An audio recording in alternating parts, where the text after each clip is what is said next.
এই যে দেখুন, একদম ব্র্যান্ড নিউ শিপ, এখনো প্লাস্টিকই উঠানো হয়নি ওয়াকওয়ে থেকে। আসসালামু আলাইকুম। এই মুহূর্তে আছি পৃথিবীর অন্যতম উত্তাল সাগর সাউথ চায়না সিতে।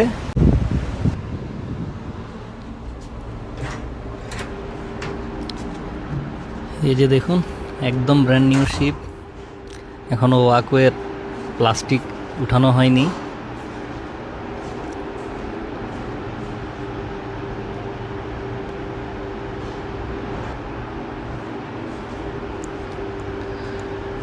এটা হচ্ছে আমাদের অফিসারদের জন্য ডাইনিং এরিয়া।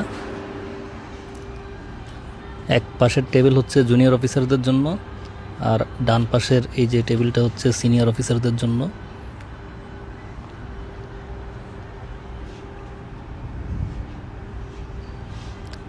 আর এটা হচ্ছে অফিসার্স লাউঞ্জ।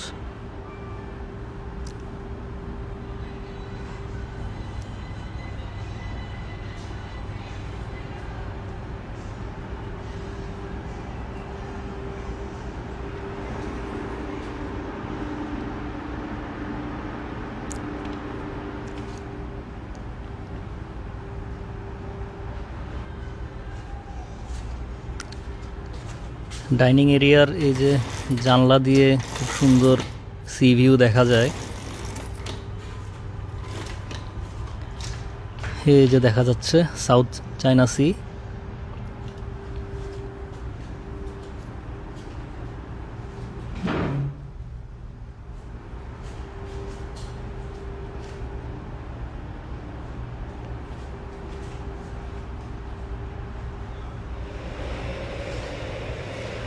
এটা হচ্ছে আমাদের জাহাজের জিমনেশিয়াম। অনেকে এখানে এক্সারসাইজ করে, আবার টেবিল টেনিস খেলারও ব্যবস্থা রয়েছে। অবসর টাইমে এসব জিনিস ব্যবহৃত হয়। আর এটা হচ্ছে ক্রুদের ডাইনিং এরিয়া। আমার আগে একটি জাহাজের অ্যাকোমোডেশন এরিয়া, তারপরে যেখানে গাড়ি রাখা হয় সেই সব স্পেস আমি ভিডিও করে দেখিয়েছিলাম।